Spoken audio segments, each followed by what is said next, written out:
សួស្តីបងប្អូនទាំងអស់គ្នាសូមស្វាគមន៍សាជាថ្មីមកកាន់ Channel Bit Warzone នៅថ្ងៃនេះផងដែរយើងនឹងមកបន្តសាច់រឿង Ipo របស់យើងភាគទី15សាច់រឿងរបស់យើងគឺបន្តពីភាគមុននឹងឯងដែល Ipo របស់យើងត្រូវប៉ះគ្នាជាមួយនឹងប្រម៉ៅនៅទឹកទី2ដែលយើងឃើញថាយុទ្ធសាស្ត្ររបស់ពួកគេប្រើនឹងគឺដូចគ្នាតែម្ដងគឺមានន័យថាគាត់វាយដំណើរគ្នាអញ្ចឹងណាសិស្សច្បងធំសាច់ដុំរបស់យើងក៏គាត់បាននិយាយដែរថានេះគឺជាយុទ្ធសាស្ត្ររបស់ Ipo ដែលព្យាយាមតាមឲ្យតាន់លបឿនរបស់ Ozuma ដើម្បីទប់ឲ្យជាប់ទឹកអញ្ចឹងណាហើយណាមួយគាត់អាចបន្ថយកម្លាំងរបស់ប្រម៉ៅយើងបានមួយកម្រិតផងដែរនៅខាងក្រោមសាយវានប្រកួតនេះវិញគឺថាទស្សនិកជនគឺពិតជាពេញចិត្តចំពោះកីឡាករទាំងពីរខ្លាំងមែនទែនហូរកញ្ជ្រៀវត្រហឹងអើងកងតែម្ដងយើងក៏លេចមកមើលកីឡាករទាំងពីរវិញគឺថាទុនខ្លួនទាំងអស់គ្នាហើយយើងទាំងអស់គ្នាគឺមានតែចាំតាមដានទស្សនាភិនិទេថាតើកីឡាកររូបណានឹងទទួលជ័យជំនះ Ipo ឬក៏ Ozuma បន្ទាប់ពីឈរសម្លឹងមុខគ្នាអស់មួយសន្ទុះក្រោយមកលោកគ្រូតារបស់យើងនេះក៏គាត់ស្រែកប្រាប់ Ipo ថាខំប្រឹងឲ្យមែនទេណាអូនឯងគឺកំពុងតែប្រយុទ្ធស្មារតីជាមួយគេហើយណា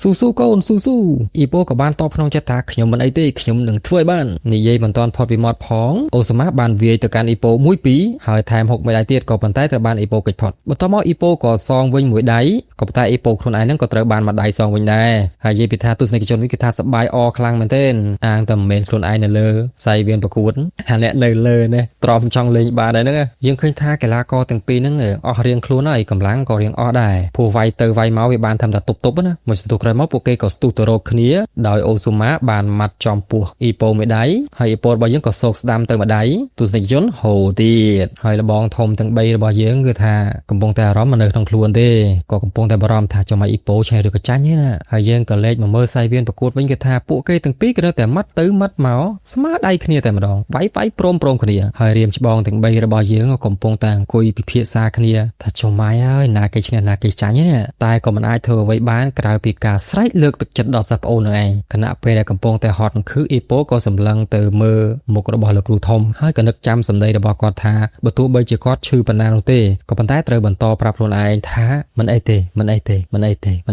ហើយងាកមកមើលប្រូម៉ៅវិញគឺថាគាត់ចង់ដាច់ជើងហើយឈរនិយាយថាអស់កម្លាំងខ្លាំងមែនទែនហ្មងណាហើយគាត់ដឹងច្បាស់ថាបើសិនជាបន្តវាយស្មារតីគ្នាអញ្ចឹងទៀតគាត់គិតថាគាត់ប្រហែលជាអស់កម្លាំងមុន Ipo ទៀតក៏ប៉ុន្តែចិត្តមួយទៀតគឺប្រាប់គាត់ថាគាត់មិនអាចចាញ់ Ipo បាននោះទេគាត់ត្រូវតែបន្តវាយ Ipo ឲ្យតតែឈ្នះនិយាយក្នុងចិត្តហើយក៏ស្ទុះទៅម៉ាត់ Ipo ផ្លាច់ឆ្វេងស្ដាំបន្ទាប់មកគាត់ក៏វាយចូល Ipo មួយដៃពេញទំហឹងតែម្ដងក៏ប៉ុន្តែ Ipo ហាក់ដូចជាគ្មានបញ្ហាអ្វីនោះទេដល់តែឃើញ Ipo អត់មានបញ្ហាអីអញ្ចឹងប្រូម៉ៅរបស់យើងគឺថាចំវាមិនដែលណាវាយប៉ុណ្្នឹងអត់ស្លាប់ហើយតួឯកប្រុសរបស់យើងក៏នៅតែតន្ទិញពាក្យថាខ្ញុំមិនឈឺទេខ្ញុំមិនអីទេហើយក៏ស្ទុះទៅរកប្រូម៉ៅសងបានម្នាក់ម្ដាយទៀតប្រូម៉ៅរបស់យើងក៏នៅតែងឿងឆ្ងល់ថាគាត់វាយចូលប៉ុណ្្នឹងហើយហេតុអី Ipo នឹងមិនស្លាប់ទៀតដល់គាត់ខឹងខ្លាំងពេកទៅគាត់ហេទៅស្ទុះវាយ Ipo ហើយនឹងបង្កើនលបឿនកណ្ដាប់ដៃរបស់គាត់ញាប់ទៅតែម្ដងប៉ុន្តែ Ipo កិច្ចបានទាំងអស់បន្ទាប់មកទៀតគាត់ទាំងពីរក៏បានផ្ដោះផ្ដងដៃគ្នាទៅវិញទៅមកធ្វើឲ្យប្រូម៉ៅរបស់យើងមិនអស់ចិត្តសោះគាត់គិតថា Ipo អស់កម្លាំងប៉ុណ្្នឹងហើយហេតុអ្វីក៏កម្លាំងដៃរបស់គាត់គឺនៅតែឈឺដដែលអញ្ចឹងតិចអាប៉ែហ្នឹងជាមនុស្សយន្តទៀតហ្នឹងឯងវាយអត់ចេះឈឺហើយគ្រូបង្វឹករបស់ប្រូម៉ៅក៏បានស្រែកពីក្រោមថាកុំថយអាកអូនវាសម្រុកពីព្រោះអី Ipo ហ្នឹងវាចិត្តប៉ក់ត្រីដែរខំប្រឹងប្រែងតិចទៀតឯងនឹងអាចឈ្នះគាត់ជាមិនខានយ៉ាបន្ទាប់ពីឮសម្ដីគ្រូប៉ុណ្ណេះហើយប្រូម៉ៅរបស់យើងមិនរងចាំទៀតទេស្ទុះហេទៅត្មងហើយលោកគ្រូតារបស់យើងក៏គាត់មិននៅស្ងៀមទេនៅតែស្រែកប្រាប់ Ipo ថា Ipo វាយទៀត Ipo កុំចោះចាញ់ឲ្យសោះមានថាកុំឲ្យចាញ់ច្រាបគេណាហើយកីឡាករទាំងពីររបស់យើងគឺថាម៉ាត់គ្នាទៅម៉ាត់មកក៏កិច្ចទៅកិច្ចមកដែរគ្មានមួយដៃណាត្រូវនោះទេហើយលបងទាំង3វិញគឺថាឃើញអញ្ចឹងគឺទៅស្ងើចសរសើរហ្មងថាពុតជាអស្ចារ្យមែនទេពួកគេគិតថាកីឡាករទាំងពីររបស់យើងគឺមានចិត្តក្លាហានមែនទែនបើទោះបីជាអស់កម្លាំងប៉ុណ្្នឹងហើយណាគឺមិនព្រមដកថយនោះទេគឺនៅតែសម្រុកចូលមិនដកថយសោះសំឡេងលើកទឹកចិត្តពីសំណាក់ទស្សនិកជនបានបន្លឺឡើងយ៉ាងខ្លាំងព្រមគ្នាអ្នកខ្លះក៏គេគាំទ្រតួឯកប្រុសរបស់យើងហើយអ្នកខ្លះទៀតក៏គេគាំទ្រទៅកាន់អូស៊ូម៉ាងាកមកមើលលើសាយវានវិញគឺថា Ipo របស់យើងនឹងត្រូវបានប្រូម៉ៅនឹងម៉ាត់ស្ដាំម្ដាយបាត់ទៅហើយឆ្លៀតឱកាសនៅពេលដែល Ipo បានត្រូវម្ដាយហើយអូស៊ូម៉ារបស់យើងក៏ចង់ដាក់ម្ដាយទៀតប៉ុន្តែហេមិនតាន់ដល់ Ipo ផង Ipo សងវិញមួយដៃផ្លាច់អន់ចង់ថយក្រោយក៏ប៉ុន្តែបើទោះជាត្រូវម្ដាយយ៉ាងធ្ងន់របស់ Ipo ក៏ដោយក៏អូស៊ូម៉ាហាក់ដូចជាគ្មានបញ្ហាអ្វីធំដុំនោះទេគាត់ក៏នៅតែបន្តស្ទុះទៅរក Ipo ហើយម៉ាត់ Ipo មួយដៃស្ដាំចំកណ្ដាលមុខបែកទឹកចាយ Ipo របស់យើងក៏នៅតែទន្ទិញថាខ្ញុំមិនអីទេហើយក៏ត្រូវម្ដាយទៀតប្រម៉ៅរបស់យើងមិនបងអង្គយូរទេគឺគាត់ស្ទុះ ទៅដើម្បីបង្ហើយតែម្ដងស្របពេលដែលអ៊ីប៉ូកំពុងតែបែកសើហ្នឹងក៏ប៉ុន្តែគាត់បានភ្ញាក់ខ្លួនតាន់នៅពេលដែលលោកគ្រូធំស្រែកហៅគាត់ក៏ប៉ុន្តែទោះជាយ៉ាងណាក៏ដោយគឺថាកណ្ដាប់ដៃឆ្វេងរបស់ប្រម៉ៅបានរត់ទៅដល់ថ្ពាល់របស់តួឯកប្រុសបាត់ទៅហើយក៏ថែមមួយដៃស្ដាំវិញក៏ប៉ុន្តែអ៊ីប៉ូក៏បានសងមួយដៃទៅវិញដែរតែយើងមើលទៅហាក់ឃើញថាអ៊ីប៉ូរបស់យើងចាញ់ព្រៀបប្រម៉ៅបាត់ទៅហើយវាយឡើងបែក7ពេកបែបហ្នឹងបន្ទាប់មកទៀតប្រម៉ៅក៏មិនឲ្យឱកាសនោះកន្លងផុតដែរគាត់ហុកមួយដៃចំថ្គាមស្ដាំមានអីទៀតគឺថាស្ដោកនឹងឯងធ្វើឲ្យអ្នកគ្រប់គ្នាស្រឡាំងកាំងទៀតហើយមួយដៃនេះរៀងធ្ងន់បន្តិចហើយសម្រាប់អ៊ីប៉ូអញ្ញាកណ្ដាលក៏ចាប់ផ្ដើមរាប់តែម្ដងហើយប្រម៉ៅក៏កំពុងតែរៀបមានមោទនភាពលើខ្លួនឯងថាគាត់អាចធ្វើវាបានហើយគាត់អាចបដូរលីប៉ូបានហើយប៉ុន្តែទឹកមុខវិញមិនលង្ហត់នឹងខឹសសូម្បីតែលោកគ្រូរបស់ប្រម៉ៅក៏គិតថាកូនសិស្សគាត់ទទួលចែកជំនះដែរហើយងាកមកកាន់អ៊ីប៉ូវិញឃើញថាបែក7ពេកប្រងព្រាតហើយអញ្ញាកណ្ដាលក៏នៅតែបន្តរាប់រៀបនឹងបិទភ្នែកសន្លប់មែនតែនទៅហើយក៏ប៉ុន្តែក៏លេចទៅឃើញលោកគ្រូតារបស់យើងកាម៉ូកាវ៉ាទាំងដែលគាត់ស្ថិតនៅក្នុងភាពរវើរវាយណាក៏ប៉ុន្តែជាសំណាងល្អគាត់ត្រូវបានភ្ញាក់ដឹងខ្លួនឡើងដោយសម្រែករបស់លោកគ្រូតាកាម៉ូកាវ៉ានឹងឯងភ្ញាក់ឡើងអាល់បលយោបន្តមកទៀតគាត់ក៏លេចទៅឃើញប្រម៉ៅកំពុងតែងាកមកមើលគាត់ទាំងទឹកមុខព្រួយបារម្ភដូចគ្នាហើយតួឯកប្រុសរបស់យើងគឺថាប្រឹងងើបទាំងតដាបតដួសតែម្ដងស្របពេលដែលអញ្ញាកណ្ដាលគឺរាប់បានត្រឹមតែ8តែប៉ុណ្ណោះអញ្ញាកណ្ដាលក៏សួរទៅកាន់អ៊ីប៉ូថាអីវាយបានអ៊ីប៉ូឆ្លើយថាអូខេវាយបានហើយរៀនច្បងរបស់យើងក៏នៅតែស្រែកលើកទឹកចិត្តដល់សិស្សប្អូនជានិច្ចទាំងក្តីព្រួយបារម្ភហើយសិស្សរួមគ្រូរបស់ប្រម៉ៅរបស់យើងក៏មានការងឿងឆ្ងល់ដែរនឹងសឹងតែមិនជឿថាអ៊ីប៉ូនឹងអាចងើបមកវិញបានសូម្បីតែអូស៊ូម៉ាខ្លួនឯងផ្ទាល់នឹងក៏មិននឹកស្មានដល់ដែរហើយគ្រាន់តែអ៊ីប៉ូរបស់យើងអាចក្រោបឈរបានភ្លាមក្រុមបូលីទាំង3របស់យើងនឹងក៏មានការរីករាយដែរក៏ប៉ុន្តែរីករាយទាំងឆ្ងល់ហើយគូប្រកួតទាំងពីររបស់យើងក៏បានដើរសម្ដៅចូលទៅរកគ្នាសន្សឹមបន្តមកទៀតអូស៊ូម៉ាក៏បានស្ទុះទៅរកអ៊ីប៉ូហុកស្ដាំមួយដៃយ៉ាងលឿនផងដែរក៏ប៉ុន្តែត្រូវបានអ៊ីប៉ូរបស់យើងគេចផុតនិងសងមកវិញចំកណ្ដាលពោះទឹកពេញផងដែរមិនបាច់និយាយទេគឺថាមើលតែទឹកមុខរបស់អូស៊ូម៉ាទៅក៏ដឹងហើយថាឈឺប៉ុណ្ណាគ្មានទេត្រូវប៉ុណ្ណេះហើយគឺថាលុតជង្គង់ក្រឹបតែម្ដងអ៊ូលហើយញ៉ាកណ្ដាលក៏ស្ទុះមកខាត់អ៊ីប៉ូផងដែរពីព្រោះអីខ្លាចអ៊ីប៉ូថែមកទស្សនវិជ្ជាបែបនេះធ្វើឲ្យក្រុមប៊ូលីទាំង3របស់យើងនឹងគឺថាសប្បាយរីករាយតែម្ដងហាមាត់ឡាប៉ុណ្ណានេះនិយាយពីថាលោកគ្រូកាម៉ូកាវ៉ារបស់យើងហើយនឹងលោកបងវ៉ែនតាវិញគឺថាសប្បាយចិត្តរីករាយមែនទែនតែក៏មើលមុខអ៊ីប៉ូគឺថាហត់ឡើងខឹសតែម្ដងហើយលោកគ្រូរបស់ប្រម៉ៅវិញគឺថាកំពុងតែបារម្ភអំពីប្រម៉ៅមែនទែនហើយប្រម៉ៅរបស់យើងគឺថាកំពុងតែល្មាត់ល្មួលនៅលើរេងនឹងឯងក៏ប៉ុន្តែក៏ត្រូវបានដាស់សតិឡើងដោយលោកគ្រូរបស់គាត់នឹងបានលើកទឹកចិត្តឲ្យប្រម៉ៅរបស់យើងក្រោបឈរឡើងវិញដើម្បីតស៊ូយកជ័យជំនះបានហើយប្រម៉ៅរបស់យើងក៏នឹកចាំទៅដល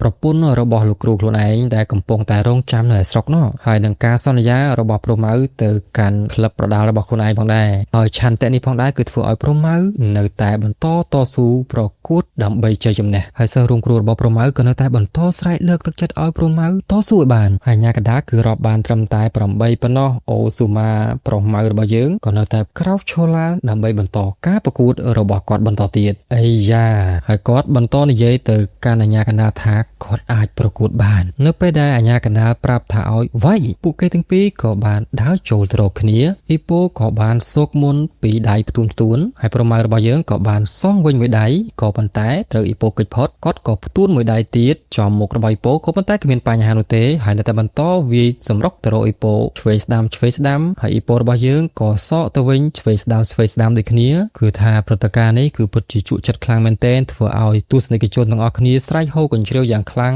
ងហើយអ្នកគ្នាក៏ភ័យបោកពោះផងដែរពីព្រោះថាមួយដៃរបស់តាករបស់យើងបើសិនជាថាត្រូវវិញគឺដឹងតែរាប់ទៀតហើយយើងមើលទៅទឹកមុខរបស់សិស្សច្បងធំតាកមូរ៉ាវិញគេថាតឹងចិត្តខ្លាំងមែនទែនព្រោះភ័យបារម្ភជំនួសសិស្សប្អូនណាហើយក៏ស្រែកខ្លាំងថាតើគាត់ទៅប្រកួតជំនួសវិញចង់ទៅវាយជំនួសឃើញគ្រឺតពេកគ្រឺតថាសិស្សប្អូនវាយមិនត្រូវចិត្តហើយសិស្សច្បងទាំងពីរក៏បានប្រាប់ថាអានឹងជាការប្រកួតរបស់អ៊ីប៉ូតើមិនកំស្រែកឡូឡាអញ្ចឹងតមកទៀតសិស្សច្បងធំរបស់យើងហ្នឹងគឺថាចាប់សិស្សប្អូនទាំងពីរហ្នឹងបោកម្នាក់មកក្បាលផ្លាច់បែកឈាមចំបោះពេញហ្នឹងយើងក៏លេចមកមើលកីឡាកររបស់យើងវិញគឺថានៅពេលនេះដែរប្រម៉ៅកំពុងតែមានព្រៀបទៅលើអ៊ីប៉ូកាន់តែខ្លាំងតែម្ដងគឺថាម៉ាត់យកទៅកាន់អ៊ីប៉ូឡើងផ្ទប់នឹងខ្សែរេញហើយក៏បានលាងមួយដៃចំអ៊ីប៉ូឡើងលបូតឃុំតែម្ដងពួកគេទាំងពីរក៏បានម៉ាត់គ្នាមួយដៃទៅមួយដៃមកគ្មានទេហត់ខឹសរៀងខ្លួនម្នាក់ក៏ថាឈរលេងចង់ជាប់ទៅហើយក៏ប៉ុន្តែនេះគឺជាស្មារតីកីឡាករបើមិនឈ្នះគឺមិនសុខចិត្តនោះទេហើយយើងក៏លេចឃើញថាប្រម៉ៅរបស់យើងក៏អស់កម្លាំងដែរហើយគឺវាយតអស់ប្រឹងម៉ាត់អ៊ីប៉ូពេកឡើងអស់កម្លាំងហើយគាត់ក៏ដឹងខ្លួនឯងថាបើសិនជាគាត់នៅតែអញ្ចឹងទៀតគាត់អាចនឹងចាញ់អញ្ចឹងគាត់ត្រូវតែបញ្ចប់ការប្រកួតមួយនេះឲ្យលឿនបំផុត ហើយក៏ស្ទុះទៅមាត់ស្ដាំអ៊ីប៉ូមួយដៃ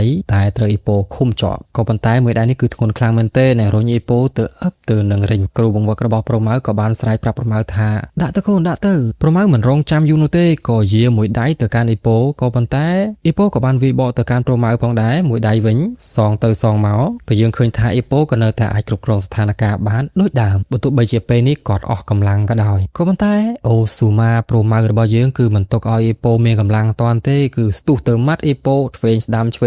ផ្លា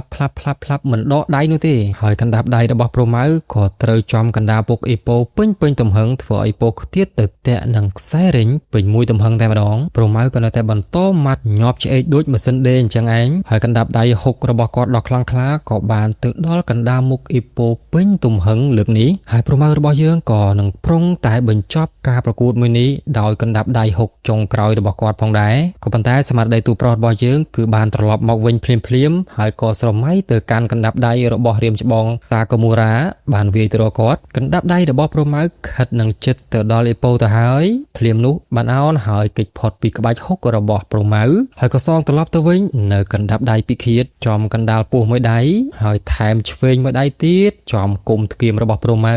ថែមស្ដាំមួយដៃទៀតបន្តម៉ាត់ឆ្វេងម៉ាត់ស្ដាំ